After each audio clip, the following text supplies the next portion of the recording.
Some setting up over here. We're going to go ahead and get started.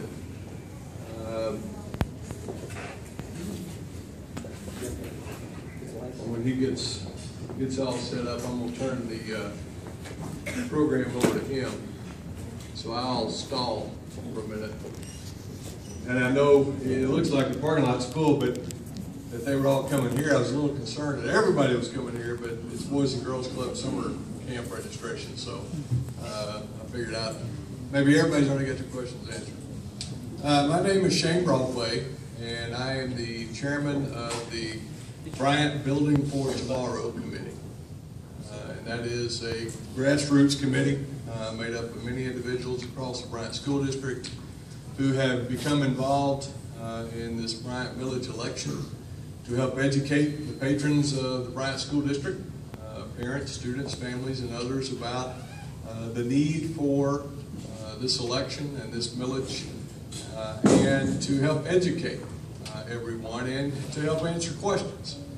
And so that is the reason we wanted to have this opportunity tonight, to allow people to come and go as they please, but to have a presentation. We've asked Dr. Kimbrell to be here. He is only going to be presenting information. He is not here in a capacity to speak for or against. That is not his role. That is the role of our committee, is to try to encourage you to vote in favor. He is here to provide information. If there are questions that he cannot answer, then I will try to address some of those. Our committee has been working actively to provide information to the citizens. We have a campaign headquarters in the Lender's Title Building at the corner of Highway 5 and Reynolds Road. So if any of you after tonight would like to volunteer, knocking on doors, making phone calls, and those types of things, it's at the back of the Lender's Title Building, room 300. You go up the stairs. We have someone who's going to be there all week. They can provide you other information that you might want or need, or if you would like to volunteer, we'd certainly welcome your help between now and then. Early voting starts tomorrow at Grace Church. It's one location, which is on Highway 5, just past Larry's Pizza. Everybody knows what I'm talking about when I say that. Grace Church is on the left there. You can start voting from 10 to 4:30, beginning tomorrow through Friday. And then at the Vote Here building in Benton is starting tomorrow, and I believe that's different hours. What's the hours at the Vote Here building? I've got it on my phone. 10 to 4:30. Not at the Vote Here Center. Oh, it's 8. I think it's 8 to 4 at the Vote Here Center.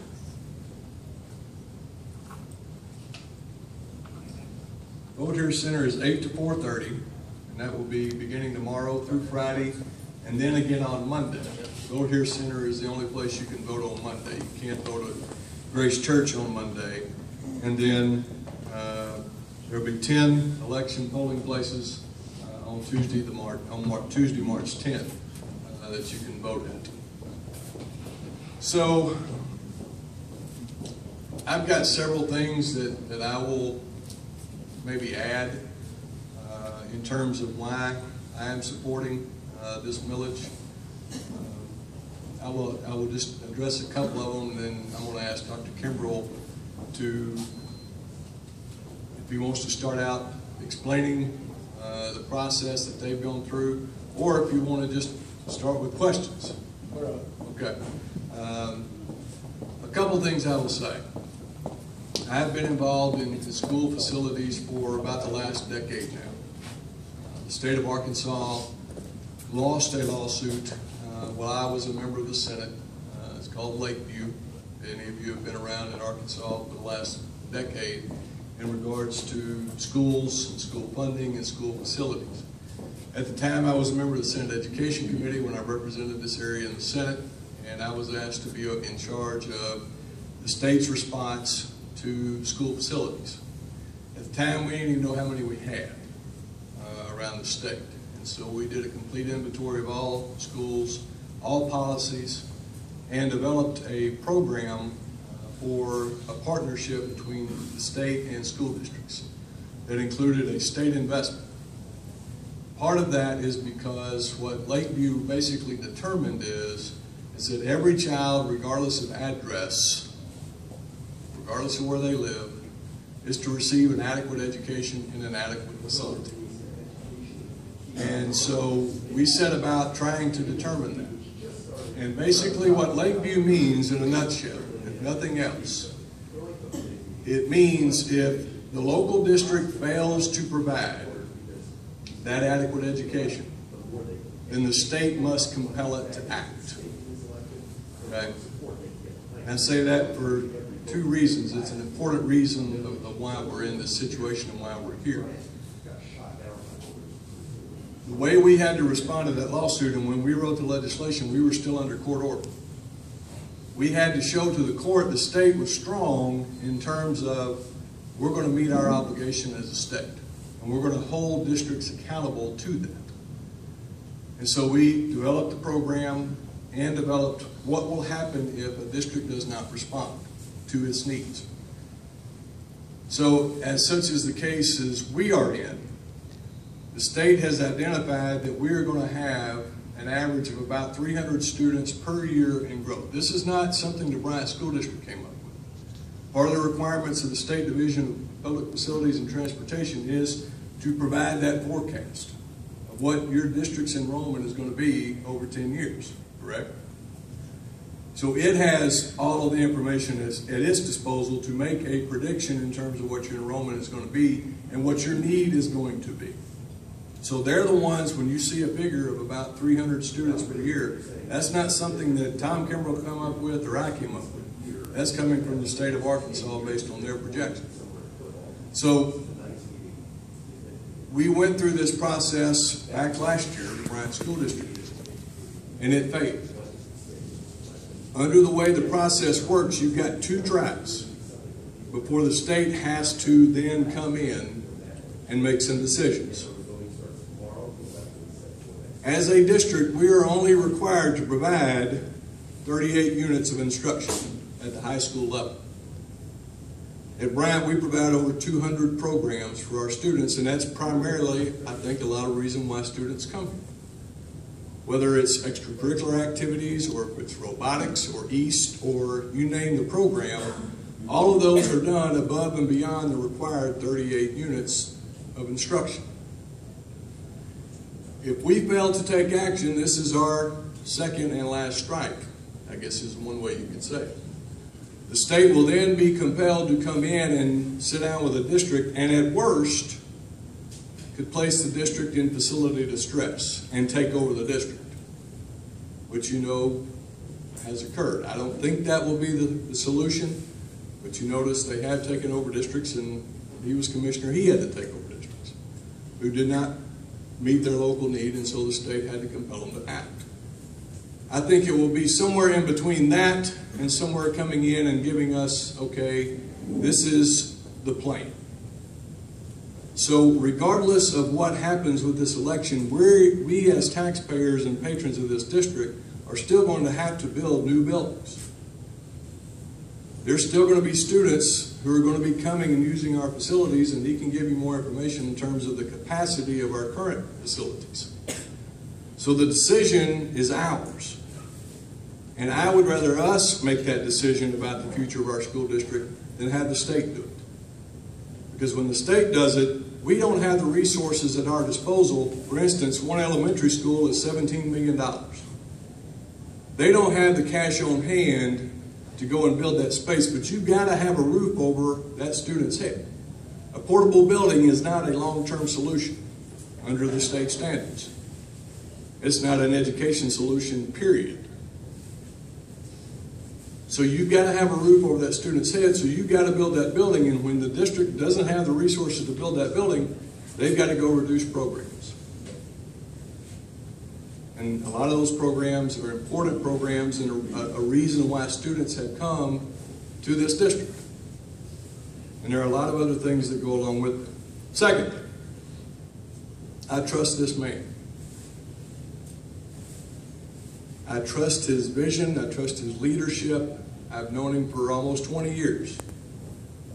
He has seen, as a superintendent and as Commissioner of Education, where we worked along side by side as I was Director of Higher Education. He's seen the good, the bad, and the ugly. A lot of the bad and the ugly. So he knows through those experiences, and I think he's going to be an even better superintendent the second time around based on everything that he has seen.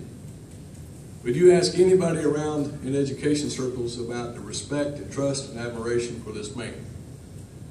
And so he came to me. He had to sell me first.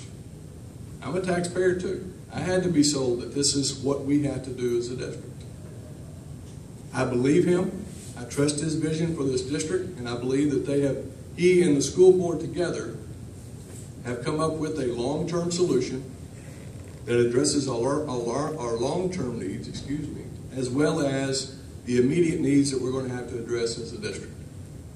And I believe that he will do it in the right way, and a way that you as a taxpayer and as a patron of this school district will be very proud of. So, having said that, I'm going to turn it over to you, let you make any presentation. We want to be here as long as you need to be in terms of answering any questions or concerns or addressing anything that you have. This is your forum. I'm done talking, which I know you'll be excited to hear. But I did want to provide you some of that background and history in terms of my involvement and why I'm here. I think the last thing I would say is, any of you who live in this school district, or own a business in this school district, or even if you are a renter in this school district, you are a stockholder in this school. I chose about 19 years ago to make an investment in my hometown. I bought a home. I wanted to be here because this is where I'm from. But also I made an investment on the long term that the school district, which is the center of our community, was going to remain strong. There are many parts of this state where I would not go and buy a piece of property, knowing that my investment is probably going to go down. And a lot of it has to do with the school and in those communities. So I made an investment anticipating and expecting that my school district would remain strong for if I ever had to make a decision to go somewhere else. My investment, I would be able to reap my reward from. So you are a stockholder. We don't have Reynolds and Alcoa like we used to. We don't have a lot of major industry within the confines of the district. We're working to change that. I'm chairman of the Saline County Economic Development Corporation. That's our other job. But in the meantime, our largest employer and our economic driver, and the reason why restaurants and stores and shops and businesses open in this area is this school district. It's the reason I stayed here, and it's the reason some of you moved here. And how that school district rises and falls, so does the value of the stock that we have invested. Whether it's your property value, whether it's your business, whatever it may be. So goes this district, so goes your stock. So I just encourage you to think about that. Dr. Kimbrell, I'll turn it over to you. Thank you, Mr. Broadway. Can everybody hear me? Because I don't like to stand behind the podium, and it's not the best setup, and I apologize for that. And apologize for having to put all this together while Mr. Broadway was speaking. But Shane asked me to come and do a presentation, hoping that people who wanted to learn more about our proposal, to learn about how we got where we're at with this, and why we got here, would be able to, one, see what process we went through, two, be able to see what we developed as a plan, and three, be able to ask your questions. If I can answer your questions, I'll answer your questions. If I don't have the answer to your question, I will find the answer to your question, if there is one. And there are questions that are unanswered. There are things we can't predict. But we began this process several months ago. We did it because the board wanted to set a new vision and goal about what the purpose of the Bryant Public Schools District was. And we did this going out and doing over 25 different meetings. Meetings with staff, PTOs, parents, community members, and we began to ask questions about what were the district's strengths, weaknesses, what were their opportunities, and what were the threats that existed about the continued improvement and viability of this school district. We also brought these students in from the middle school and the high school and asked them a lot of questions. Got a lot of information from them. From that, the board then sat down and really defined the vision of the Bryant School District. And it became clear. This board and this community wanted to be the best school district in the state of Arkansas. And as Shane has said, I've had a unique opportunity to be able to be in a lot of positions and visit a lot of school districts in the state of Arkansas. And I can tell you that I can't think of one school district that I hadn't gotten to visit in the last 9 years working in the state, in a state position. So I can tell you with a lot of, I think, experience that this community and the communities that make up the Bryant School District have more pride in this school than any I've ever been around. And getting to this vision is very possible. Bryant schools have always been good schools. And I think they can be the best school district in the state of Arkansas because it is very evident that there is support for making that happen. There's high expectations that we want this to happen for our kids. From that work, 5 goals were developed. We began to flesh out the first goal, and that goal was around ensuring that our students had both facilities that were safe, secure, and conducive for learning. We also made sure that the first priority in these goals was to ensure that we had sufficient classroom space. Right now, we're at 93% at least capacity in our buildings with our students. Some of our schools are almost completely full. We may have 1 third grade slot open, maybe 1 kindergarten slot open. Our high school has over 2,750 students on it today. That facility was never designed for that number of students. So the strategic plan revolved around how do we begin to address that issue. As we know, people are choosing to move to Bryant. They're choosing to move to Bryant. If you ask them, you'll find a lot of those people, if not the vast majority, maybe even, I know more than half the students that are moving here and their parents are coming because of the schools. Had nothing to do with what I did or have done. It's a result of what has happened in this school district for many years. There's been a solid foundation in this school district for high expectations of student achievement as well as community support for this school. We know that we're going to be gaining an average of 300 students a year for the next 10 years. This is what the state actually provides to us. These numbers came long before what we know has happened in Little Rock. And we know, and Mr. McGowan can attest to this, as he said in the office and taking phone calls and met with parents, we've got more people coming because of what's happened in Little Rock. People wanting to move and bring their children to our school district because they feel very comfortable that they can get a good education here. Currently, we enroll over 9,050 students. That fluctuates. At one point in time, this year we had over 9,100 students.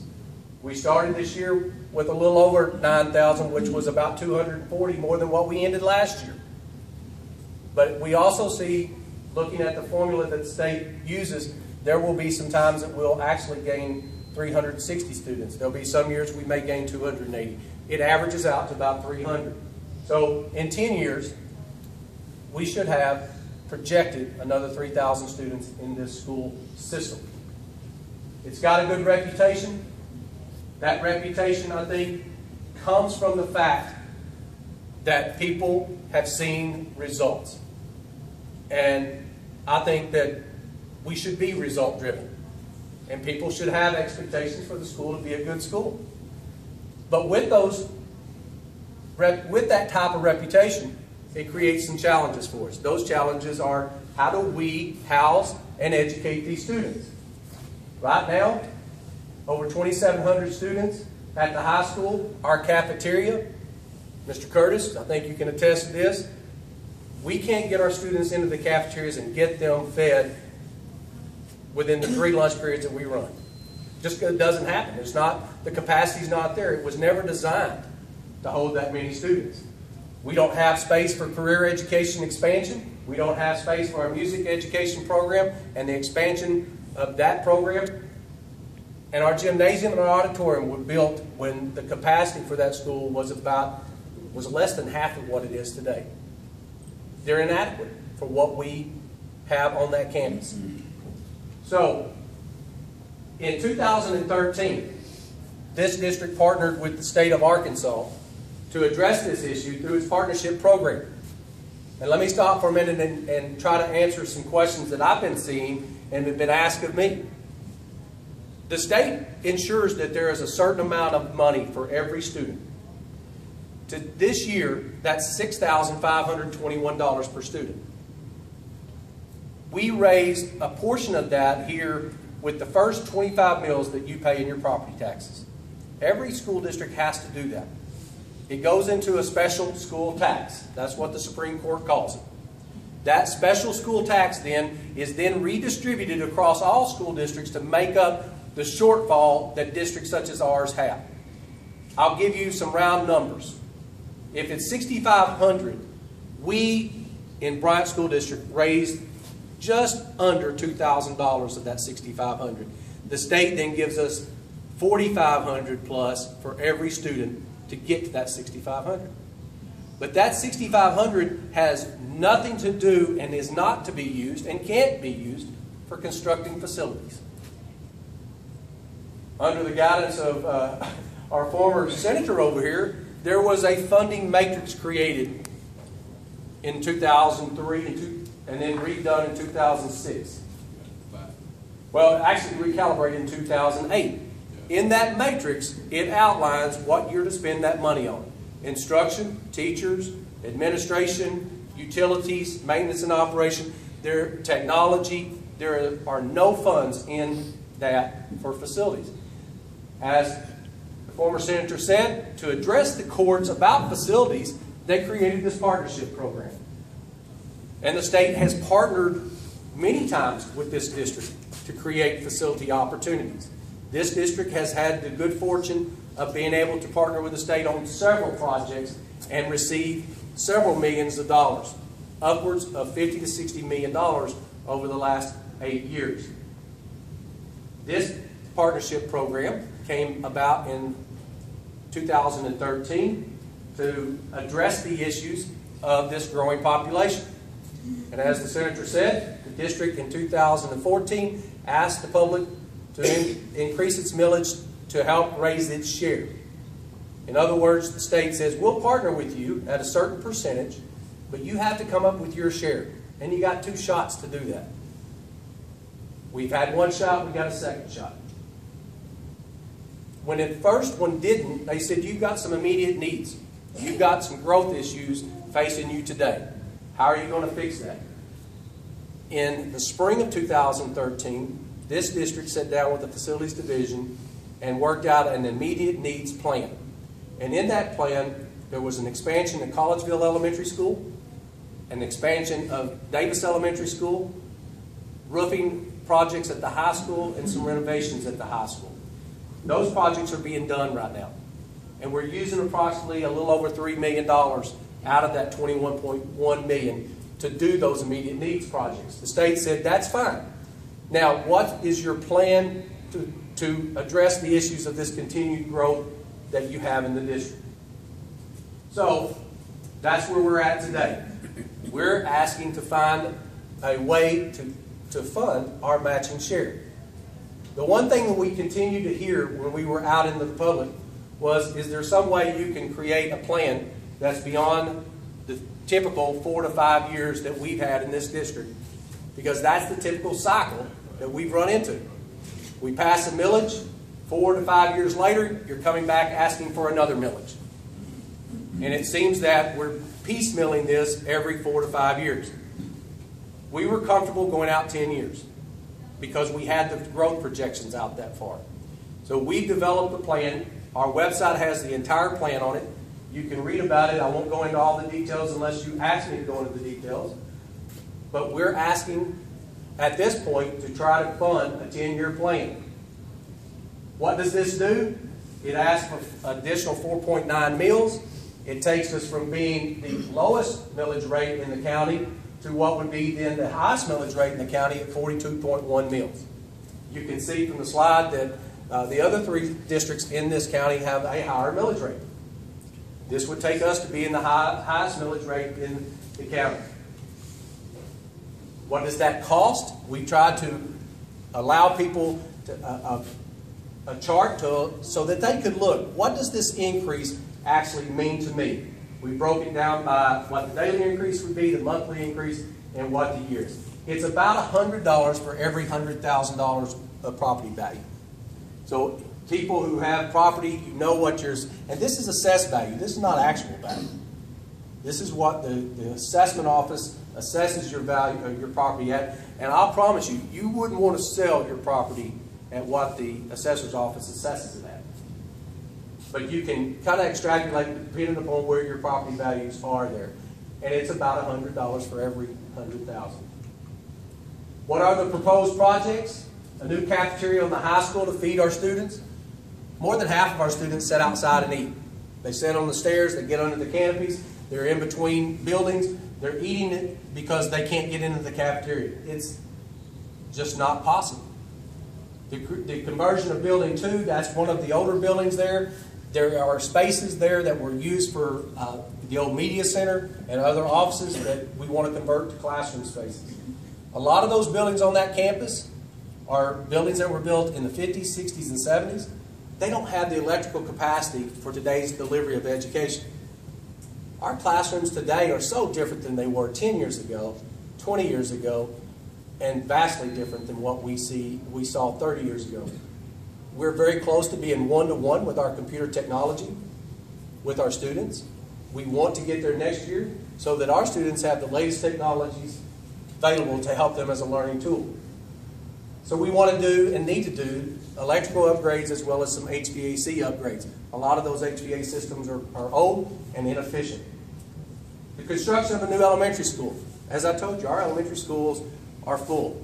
The expansion of Collegeville to Davis will allow us another year and then the second year. We have to have a new elementary school online in order to meet that growing population of elementary students. A new middle school. This is so that we can take advantage of the current middle school that we have at Bryant, converting it to a junior high to take students off the high school campus and give relief there. Also, with that would be additions and renovations at Bryant Elementary in order to bring those up to a level of acceptance for our parents and our students. The big key to this is the creation of a junior high versus a sole middle school configuration. In order to get some space at the high school, the plan is to pull the 9th grade students off the high school, relieving about 720 to 750 students over the next several years on that campus. Convert the current middle school to a junior high and have 8th and 9th grade. So all of our 8th and 9th grade students would be on that one campus. Leaving our middle schools to have 2 grades. Okay? Those grades would be grades 6 and 7. Therefore, relieving about 450 to 500 students on each of those 2 campuses. You build a new middle school, Bethel then would have that 8th grade off of its campus, leaving room for growth there. At that junior high, we would see 16 additional classrooms, a new larger cafeteria to meet that larger population that we'll have there, renovating the current cafeteria into a larger media center to meet those needs, and also an expansion of the band and instrumental music and choral programs, as well as a new PE facility, because we would take the old PE facility at the elementary and actually use it as expanded instrumental music, choral music, and band, and then create a new space for elementary where we could actually physically separate those students so that elementary students and junior high students wouldn't be able to commingle in the building and actually move the elementary students into one complex. So they don't have to go across the street to PE. They don't have to go across the street to music. Theirs would be self-contained in the one building.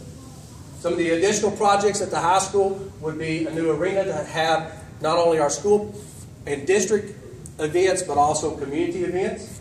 performing arts facility. Tomorrow night, our choral music program will be presenting, 3 different groups will be presenting concerts.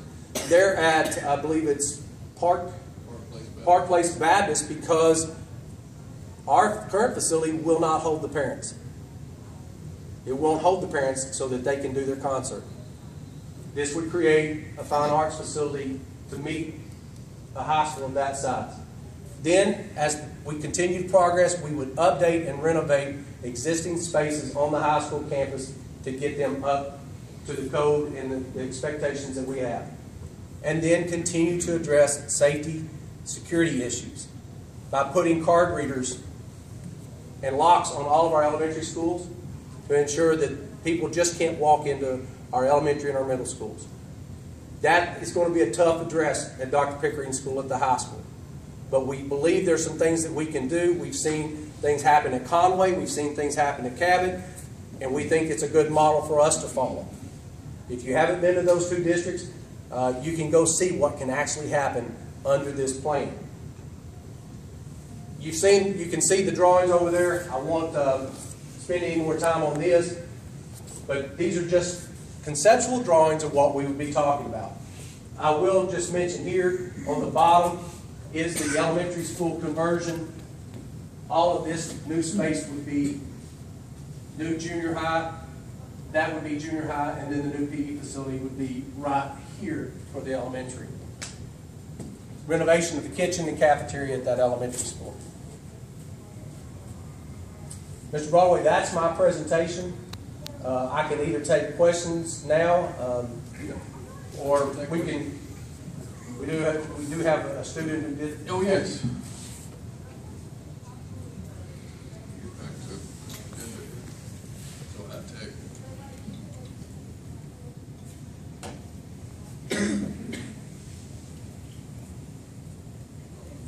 On that proposed project that you had up there, is that prioritized in order, or is that something that if it passes, all of those are going to happen?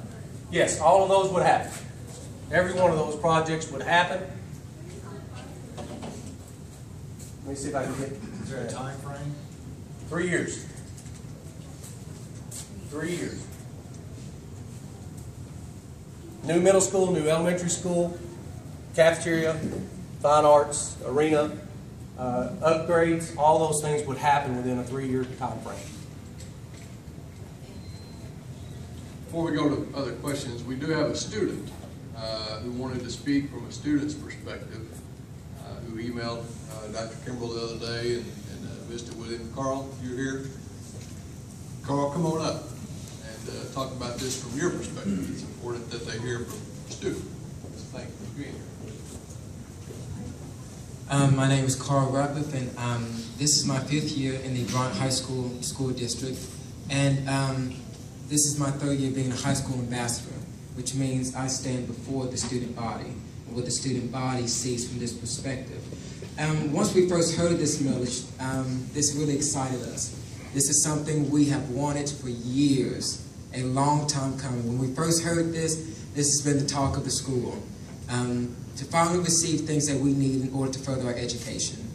It has been difficult, and I cannot stress that enough. It has been difficult over the last few years as far as fine arts is concerned, music is concerned, cafeteria is concerned, athletics are concerned. We do not have the facilities that we need in order to do what we want to do. From a student standpoint, as we go and we travel to other competitors throughout the state, and I travel with the high school basketball team since I manage their boys team, we see what these other communities have done for their schools, and it's truly remarkable. And after next year, Bentonville, I believe they will be splitting their high school, and we will be the largest high school in the state. And in order for us to be the largest high school in the state, from a student standpoint, we believe that our community needs to step up in order for us to have the facilities we need. We take pride in where we go to school at. You all have done an amazing job with our high school, and we are very grateful for it. And we're asking you if you can take the next step to help us to go to where we want to go. We want to be the best school in the state of Arkansas. And this plan that we have tonight will help us achieve that plan. There are many people in the community who are voting no for this. But if you can see from a student standpoint what we deal with on a day-to-day basis, it would instantly change your mind. I've talked to Dr. Kimbrell about this, if there was some kind of way to open up our high school to the public. And of course, due to safety issues, that's not possible. But if you were able to go through the day of a student through our high school, you would see what we have to deal with, and you would not want to deal with that. It is tough, I can say it is tough to be in this predicament as a student, that our education, that our future lies in the community's hands. And the reason why I say that is because I hear a lot from the community that they deem that this is unnecessary for us. And I promise you that this is 100% necessary for us. First of all, as far as the cafeteria is concerned, there are a lot of students who have to eat outside. Regardless of what the weather is like, they have to eat outside. They eat outside in the rain, they eat outside in the cold. Some students eat inside in stairwells, even though we're not able to. And then, according to the rules and due to safety reasons, we have to be kicked out. And that's understandable. And with this new proposed plan, we'll be able to finally eat in the cafeteria. This cafeteria is old, it's run down, and it's not suitable for us anymore. In order for us to eat lunch, to feed everyone in 30 minutes, that's not even possible. There are numerous students who are late for class because we're not able to eat in our cafeteria in time.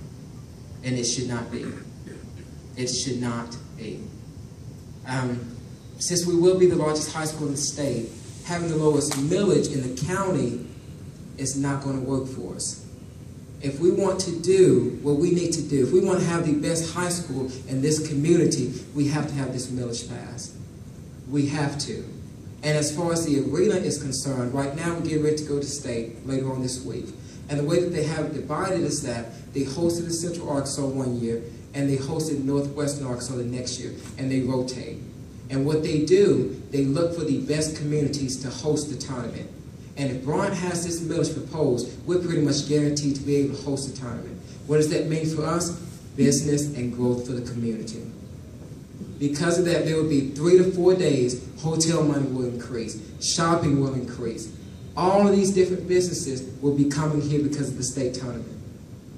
Therefore, not only will students be able to benefit, but the community will be able to benefit from this. So it's just not benefiting the students, but if we look at the long run here, the community will be able to benefit from this. I was reading an article earlier this week that they deem that the Bryant community is one of the best in the country. And I honestly believe that. I honestly believe that because of the education that we provide, because of the people that live in the city, and for what you all have done for us. But if we want to maintain that standard of being one of the best communities in this country, we're going to have this millage passed. That is the only way. I was talking to my advisor today in newspaper. This is my first year, and I asked her, what will happen to our program if this millage is not passed? She said, Carl, our program is going to be cut. There will be no more yearbook. There will not be another newspaper. All of that's going to be taken away from us. Our electives that we have, such as cosmetology, it won't be there anymore. Welding won't be there anymore. Not everyone is made to go to college. And so what they do, what Bryant has done, what you all have opened up the door of opportunity for us, is to find our passion now. Because I know that there are students who are in welding who has found their passion, and that's where they want to go now. And this will not be made possible to the hundreds of students that will be coming in the future if the millage fails. Because the state deems that things such as that cosmetology, the unnecessary things that a high school needs, they're going to cut that. Therefore, we won't find what we need. And it's heartbreaking. I have many peers, I actually know of 2, who will be able to go to Fayetteville in engineering. And the only way that they'll be able to do that is because of the program, the engineering program that we have here at Bryant. Now, let's say we did not have that program. What would their future be? And the thing is, that's only 2 students. And there's over 2,000 students on the campus. You all make the difference in our lives. And we are tremendously grateful. And if you want to continue investing and putting seeds in our lives, you have to have this millage passed. I know that taxes will increase. and it's going to hurt a little bit on the budget. We understand that. But I promise you that it's worth it. Because not only are you just giving your money away, but you are truly investing in every life that walks through Bryant High School. Every single life. Is that not worth it? Is that not worth it? I understand that $200 may come from your annual budget. But just imagine the thousands, I'm not talking about hundreds, but thousands of students that will benefit from your effort right now. From your effort of getting this millage passed, you will make a difference in thousands of students' lives. Thousands. You all are setting us up for success in the future. Because of where we are now, and if we continue to have this millage passed, students will be able to go into college as sophomores. I will be able to go into college next year as a sophomore because they are partnered up with the UALR college, and we'll be able to receive early credit. If this millage does not pass, most likely that's going to fail, and that's going to be cut out. And then what? There's going to be thousands of dollars we're going to have to pay out of our pockets. That's going to be a longer time we have to take in order to get a college degree. Right now, we only have to pay $50 for each class. $50 compared to thousands of dollars for one class is pretty worth it. I think that's worth it. So what I stand here tonight is to ask you all, and for you all to go with your colleagues and your peers to ask them to please vote yes. From the student body, we are asking you to vote yes. We can't vote on this. Majority of the students cannot vote on this. And if we did have a say, I promise you, those election centers will be filled up with students. You probably couldn't get in there because we understand how important this is to us. I'm a high school senior. This will not benefit me at all whatsoever. But I decided to come here tonight before the community and speak on behalf of the future students and the lives of the future students to please vote yes. Please, please vote yes. This would mean the world to us. This would truly mean the world to us. And that's all I have to say. That's pretty good.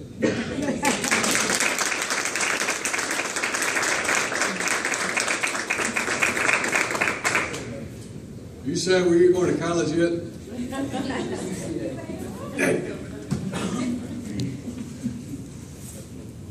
I don't know what else can be said after that. You can't say anything. But I don't know what else can be said. All right. Thank you. That I'm not sure it could ever be put any better. Important to hear from a student perspective more than mine. So, as a former student where we didn't have air conditioning, until after we left, right, Tree? All right. Questions from any of you in terms of Dr. Kimbrell's presentation or any other item about it? I would like to say one thing about Carl's presentation. Carl came and interviewed me a couple of 3 or 4, maybe a month ago about this for the prospective newspaper, student newspaper. And Carl asked a lot of good questions. He wrote a good article. I read it, kept it, and out of the blue last week, Carl said, "What is a public forum?" And if it's a public forum, as I think it would be, is there an opportunity for me as a student to come speak? And I said a public forum is exactly that. We will open, I guess you would open this up to anybody that wanted to speak, either for or against. Because we want people to hear, we want people to express their concerns, express their beliefs. And Carl said, "Thank you, I want to be there." So I hope anyone here or anyone listening, I hope you don't think that we asked Carl to do this. We couldn't have asked Carl to do what he did today because you've heard what he talked about. It's passion. You don't get people to do things for you and have that kind of passion. This came from a young man's heart. So it's not something we set up. It's not something we asked. He asked because he cares that much. And so thank you, Carl, for that. Questions? Yes, sir. My daughter, I graduated from Bryant, and I know we need a lot of these buildings. My daughter has had the issue of being in the rain at lunchtime, having to have, eat underneath the overhang. I know we need a cafeteria, and I heard recently that the cafeteria was gonna cost us $7 million and the state was gonna kick in $3 million. And I was trying, and they were asking to justify that amount of money for one building for cafeteria. Could you explain to me how many it's gonna hold and prepare for the future and what's gonna be in there? Yes, sir. What we've asked the architect firm and the construction management firm is to give us estimates for what we know to be the next capacity at that facility, which is again about 2,700, 2,800 students. And in order to do that under a 2-lunch program, which under our current system we have 9th graders eat, I believe, 1 lunch, and then we split the other 2 into 2 lunches. So we've asked them to design a facility that would feed half of that, 1,400 per lunch, and be able to do it within a 30-minute period. We've looked at a couple of different delivery models. We looked at what Conway's done, and we've looked at what Cabot has done. And we've watched what Cabot has been able to do. Up until this year, they had the one of the largest high schools besides Bentonville. Theirs were larger than ours. Within 10 minutes, 8 to 10 minutes, they have every one of half of their population. They have their food, their setting, and their eating. This design would be a food court design in which you would have 8 different options for students, and they would move quickly through, and within 8 to 10 minutes, they would have their food, giving them 20 minutes to eat their lunch. So we wanted to build it with a capacity to get to our next capacity 10 years down the road of 2,800 students on there. So it's going to cost those kinds of dollars. That's an estimate. We don't know what the actual cost may be less, may be a little bit more, but we know we're going to have to be within that budget. It has nothing to do with leads, though. No, sir. This is not a LEED certified building. These buildings, if you look at the designs, they're not boxes. They're not concrete cinder block buildings with 2 windows in them. They have and utilize some natural light, but they will be constructed at the best square foot cost we can engineer out. Yes, sir. I think one of my concerns is I've been here 8 years and I've seen 4 new schools come in. None of them were designed for growth in the process, and we've already outgrown them. How can we be assured that we're not going to be in the same position with just a 10-year plan out with an auditorium that's only going to hold 2,200 people, and we still don't have the room on the high school level of development? Well, and that's what we would do. By taking 725 students off that campus, you give yourself 10 years growth. I would be really, I couldn't sit in front of you and tell you that I can predict or project out more than 10 years what the delivery method is even going to be at the high school. We started this year with virtual delivery. We have students that are taking virtual courses. My hope and my goal is that in 4 or 5 years, we'll have some students that will actually be attending our high school, but half the day, maybe even the full day, they're not on campus. They're virtually learning, much like we're seeing a lot of our colleges go to. The state actually passed a law in the 13th session requiring that every one of this year's 9th grade students have to have a virtual course before they graduate from high school. That's expanding. Going out beyond 10 years, I think, would be irresponsible for me to be able to say, well, this is what I predict in 10 years. I do know what the numbers indicate for us for 10 years. And we've got 16 years of data to support the continuation of those numbers. So the board and the district decided in a very debated way to keep their elementary schools at 624 students. Now you may say, why 624? That's 5 kindergarten and 4 classrooms, grades 1 through 5. That's to keep them neighborhood generated, where students, teachers, parents still know one another. Some districts have chosen a different model. A good example, Springdale. They build their elementary schools with 1,200 students in them. They build big elementary schools. Our district has chosen to keep that model where we build in neighborhoods where kids can be and go into school with students that they know, and parents know who the teachers are know who the parents are, etc. So what we're looking at is building our middle school and our junior high to take that capacity. I'm going to tell you, in 10 years, when we've grown 3,000 more students, as we said, there will have to be a decision about the high school at that point. Do you do what Bentonville's done and split into 2 high schools? Rogers done it, Springdale's done it. Do you do what Conway's done? Just build a bigger high school? Or you do what Cabot's done? They built a 9th grade academy, took all their 9th graders off, and as they continue to grow, and their growth has really stopped, pretty much, then their next plan would be to take the 10th graders and build a 10th grade wing on there, and you'd have 9th and 10th grade on one campus, 11 and 12 on the other.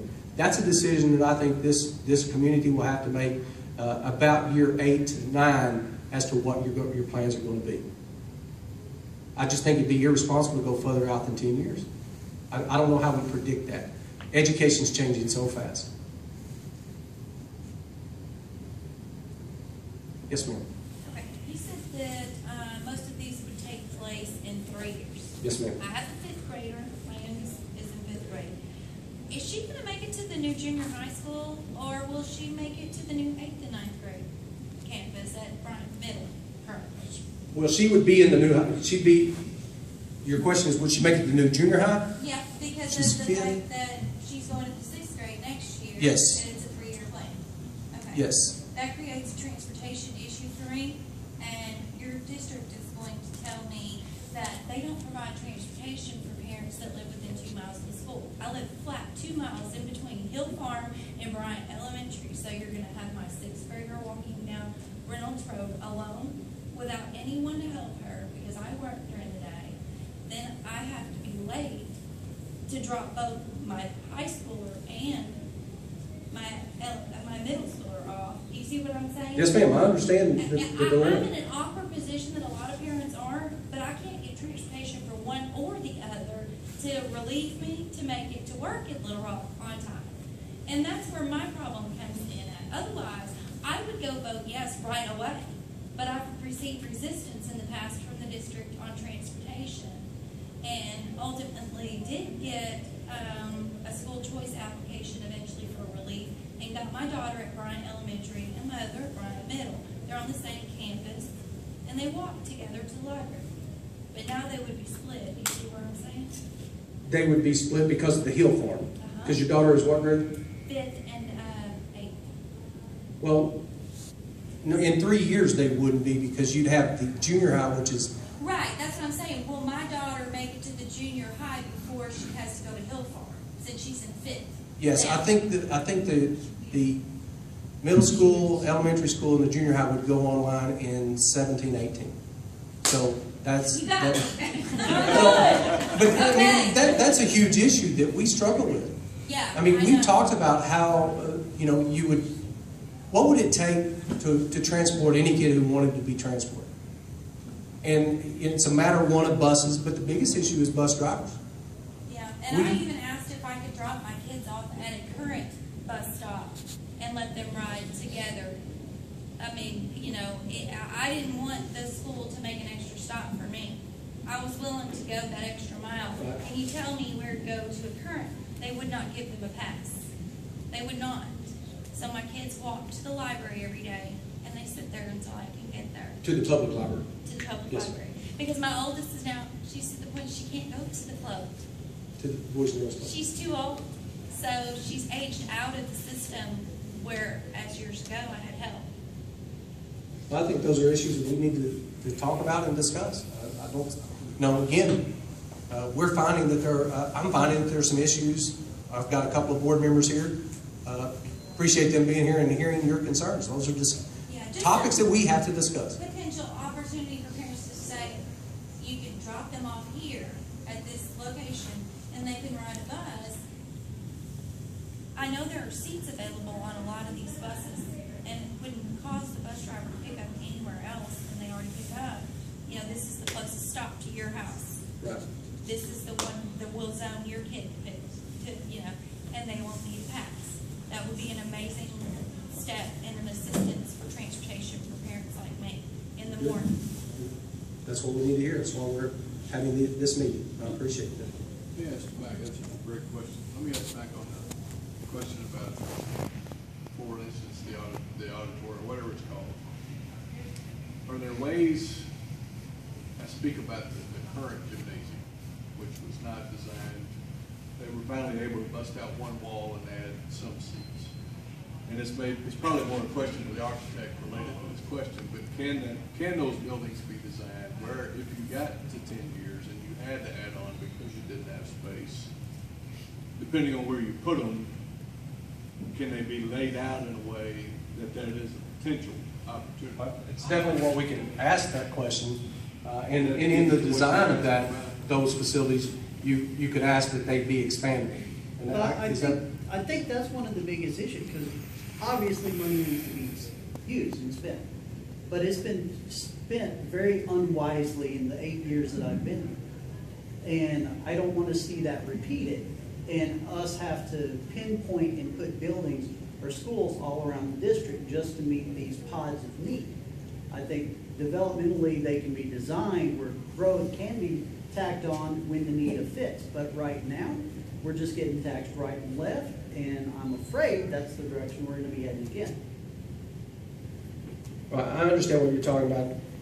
Do you have, I assume you have a different opinion than about our elementary schools trying to maintain a small 625 instead of going to larger? With $15 million being on a building like that, I think design ought to account for growth. If you're going to build a new one, it'll account for being able to expand it. Exactly. Well, actually, that's what you're doing now with the current elementaries, right? Yeah, with college and Collegeville and Davis, we are expanding those and adding classrooms to go online in August just to house the kids that we know are coming next year. So we did that and consciously, and I think that's, it's good that the board heard what you had to say there. They consciously made the decision at this point to build their elementary schools to house that number and keep them in neighborhoods. Part of it is so that students will have an opportunity to go to a neighborhood type school versus having to go all the way across town to a large mega elementary school. Whereas our middle schools and our junior high will be those bigger schools with greater efficiency.